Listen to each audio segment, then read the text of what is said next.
Hello, hi friend, कशा आहात तुम्ही? आय होप सगळे ठीकच असतात. तर माझ्या कुकिंग चॅनलमध्ये तुमचं मी मनापासून स्वागत करते. आणि हो फ्रेंड्स, आपली रेसिपी जी आहे ना, तर स्किप न करता असंच पुढे कंटिन्यू पाहत राहा. तर मी तुमच्यासाठी रोज नवीन काही ना काही छान-छान अशी रेसिपी घेऊन येत आहे. आजही घेऊन आलेली आहे. तर आज आपण मस्त अशी रेसिपी बनवत आहे. तर असंच माझ्यासोबत कंटिन्यू राहा. रेसिपी काय आहे ती पूर्ण व्हिडिओ पाहिल्याच्या नंतरच कळेल. तर तुम्ही तर पाहिलंच असेल, की आपली रेसिपी स्टार्ट झालेली आहे. थोडंसं खोबऱ्याचा तुकडा घेतलेला आहे. 2 ते 3 कांदे घेतलेले आहे आणि त्याला लाईट गोल्डन होईपर्यंत मी तेलामध्ये परतून घेतले आणि जी मटकी आहे ना, मटकी स्वच्छ म्हणजे निवडून वगैरे पाण्यात भिजवून ठेवलेली आहे आणि तुम्ही इकडे पाहत असाल, की मिक्सरमध्ये मसाला जे आहे ना, कांदा आणि खोबरा मिक्सरमध्ये बारीक करून घेतलेला आहे. गॅसचा फ्लेम चालू करून घेतल्याच्या नंतर मी कढई ठेवलेली आहे आणि कढई तापल्याच्या नंतर काय केले जवळपास आहे ना थोडंसं तेलचं प्रमाण जे आहे ना थोडं जास्त ठेवलेलं आहे. अर्धी वाटी साधारणपणे आहे आणि तेल गरम झाल्याच्या नंतर तुम्ही इथं पाहिलं असेल की कढीपत्ता जे आहे ना तर तो स्वच्छ धुवून घेतलेला आहे. आणि तुम्ही इकडे पाहत असाल, की तेलामध्ये एकदम तडतड होईपर्यंत मी काय केले, कढीपत्ता थोडासा परतून घेतल्यानंतर काय केले, थोडंसं जिरं पण मी लाईट गोल्डन म्हणजे लाल असं लालसर होईपर्यंत तेलामध्ये फ्राय करून घेतलाय. आणि तुम्ही इकडे पाहत असाल, की जे आपलं खोबरं आणि जी कांदा होता ना, ते मिक्सर जारमध्ये बारीक करून घेतलेला आहे. अर्धा चमचा ते घेतलेला आहे लसणाची पेस्ट आणि अर्धा चमचा ते घेतलेले आहे आल्याची पेस्ट.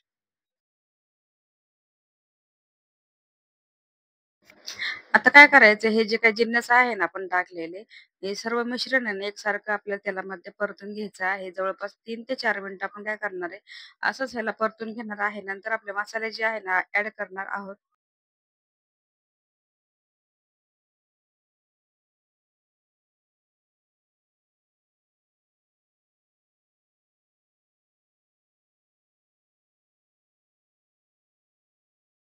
आणि आपला मसाला जे आहे ना, तर 3 ते 4 मिनिटं परतून झाल्याच्या नंतर आता आपले मसाले स्टार्ट करूया. इथं घेतलेला आहे 1 चमचा मी घेतलेला आहे चिकन मसाला. तुम्ही म्हणत असाल, की मिसळ बनवते, मिसळसाठी पण तू हेच वापरते का मसाले? हो, मा मला हे मसाले खूप आवडतात. म्हणजे प्रत्येक भाजीमध्ये हेच टाकते आणि माझी जी रेसिपी आहे ना, तर तुम्ही प्रत्येक व्हिडिओमध्ये पाहिलं असेल, की मला मसाले हेच टाकायला आवडतात. तर चिकन मसाला टाकल्याच्या नंतर 1 चमचा इथे मी घेतलेला आहे मटण मसाला. त्याच्यासोबतच घेतलेला आहे 1 चमचा मी धना पावडर आणि धना पावडर टाकल्याच्या नंतर इथं मी लाल तरी जी असते ना, काश्मीरी लाल तिखा ते इथे घेतलेलं आहे. तरीसाठी घेतलेलं आहे. ते घेतलेलं आहे 1 चमचा आणि नंतर हळद पण इथे घेतलेली आहे साधारणपणे 1 चमचा. आणि इथे तुम्ही पाहत असाल, की याचा टेस्ट वाढवण्यासाठी घरचा जे मसाला असतो ना आपला, तो घेतलेला आहे अर्धा चमचा. कारण लाल तिखट आहे ना तरीचे त्यात पण त्या तिखटचं प्रमाण असतं. त्याच्यामुळे मी इकडं होममेड मसाला कमी केलेला आहे आणि चवीपुरतं मीठ ॲड केल्याच्या नंतर आता हे जे आपण टाकलेत ना मसाले, ते सर्व काय आहे ना, तर आता आपल्या तेलामध्ये परत परतून घेऊया. आणि हो फ्रेंड्स, आता इथं तुम्ही पाहिलं असेल, की तुम्ही बनवत आहे मिसळ आणि मिसळ जी बनवत आहे ना, ती माझ्या पद्धतीने बनवत आहे. कारण पुणेरी मी आधी व्हिडिओ टाकलेला आहे पुणेरी मिसळ म्हणून. तर ती वेगळी होती आणि ही जी रेसिपी आहे, ही पण वेगळी आहे. तर तुम्ही तर माझी जी प्रोसेस आहे ना, तिथं तुम्ही पाहू शकता. खूप अशी वेगळी आहे. तर ही माझ्या पद्धतीने बनवलेली आहे आणि तुम्हाला एक गोष्ट सांगू का? ही ही जी रेसिपी आहे ना, तुम्ही नक्की एकदा ट्राय करा. खरंच की इतकी छान आणि इतकी टेस्टी होती. मी तर म्हणते तर तुम्ही बाहेरचं खायचंच विसरून जाताल मिसळ. कारण घरच्या घरी इतकी छान रेसिपी होऊ शकते. तर हे पण तुम्हाला कळेल की कशाप्रकारे बनू शकते. तर आपण इथं काय करूया, जे आता स्वच्छ पाण्याने धुवून घेतलेले आहे ना मटकी, आता ते काय करूया मसाल्यामध्ये परतून घेऊया. आता तुम्ही बऱ्याच ठिकाणी पाहिले असेल, की जी हळद टाकून, मीठ टाकून बॉईल करून घेतात मटकी. तसं मी इथे काही केलेलं नाही. तुम्ही डायरेक्टली इथं पाहू शकता. आणि इथं काय केले डायरेक्ट मसाल्यामध्ये मी मटकी परतून घेणार आहे. डायरेक्ट पाणी टाकणार वगैरे अजिबात नाहीये.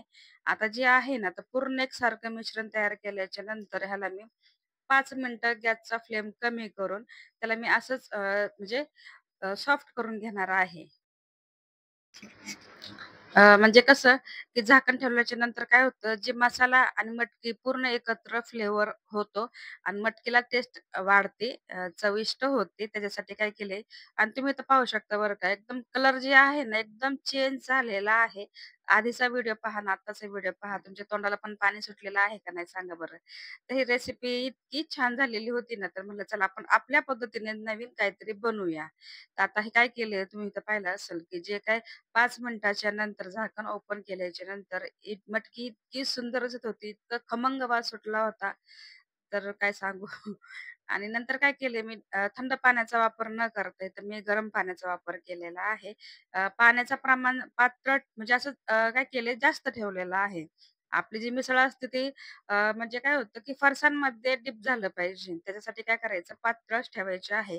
ज्यावेळेस आपण भाजी बनवतो घरच्यांसाठी चपातीसोबत खायला त्यावेळेस क्वांटिटी व्यवस्थित म्हणजे कमी असते.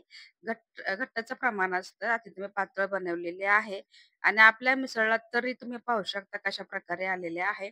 आणि गॅसचा फ्लेम जे आहे ना, ते मीडियम ठेवलेला आहे आणि मीडियम ठेवल्याच्या नंतर तुम्ही ते पाहता असाल, की कशाप्रकारे 10 मिनिटाच्या नंतर आपण काय केले, झाकण ओपन केले. मटकी तर शिजायला हवी ना. 5 मिनिटात मटकी शिजते का? नाही ना. मग 10 मिनिटाच्या नंतर मटकी पूर्ण शिजली. नंतर कोथिंबीर जी आहे स्वच्छ पाण्याने धुवून घेतलेली आहे, ती आपण काय केली आहे, आपल्या मिसळमध्ये ॲड केलेली आहे. तर तुम्ही तर पाहत असाल, की तरी पण मीडियम आहे, तरी पण जास्त नाहीये. ज्याला म्हणजे डाएटवरती असतात आणि ज्याला कोणाला तरी आवडत नाही, तर ती त्यांच्यासाठी पण रेसिपी आहे बरं का. कारण तेलाचं प्रमाण कसं असतं, बाहेर आपण खाल्लं तर आपल्याला पोटाला पण त्रास होतो. पण घरच्या घरी अशी रेसिपी बनवणं खूप भारी आणि सर्वांसाठी छान पण. तर फायनली माझी मिसळ जी आहे ना, तर रेडी झालेली आहे. त्याच्यासोबत फरसाण आहे. रेडीमेड आपण बाहेरून मागवले होते पाव आणि थोडासा कांदा त्याच्यामध्ये कोथिंबीर मिक्स करून घेतलेली आहे आणि लिंबाचा तुकडा तिथं हवायच ना. तर मस्त अशी माझी रेसिपी झालेली आहे आणि तुम्हाला रेसिपी ही कशी वाटली नक्की मला कमेंटमध्ये सांगा. व्हिडिओ आवडला असेल तर व्हिडिओ लाईक करा, चॅनलला सबस्क्राईब करायला विसरू नका. ज्या ताईंनी, भावांनी, बहिणींनी मला म्हणजे व्हिडिओ माझा पाहिला असेल त्यांचा मनापासून आभार मानते. हा व्हिडिओ मी इथंच एंड करते. नेक्स्ट व्हिडिओमध्ये भेटूया. तोपर्यंत स्वतःची काळजी घेत राहा. सर्वात महत्त्वाचं खात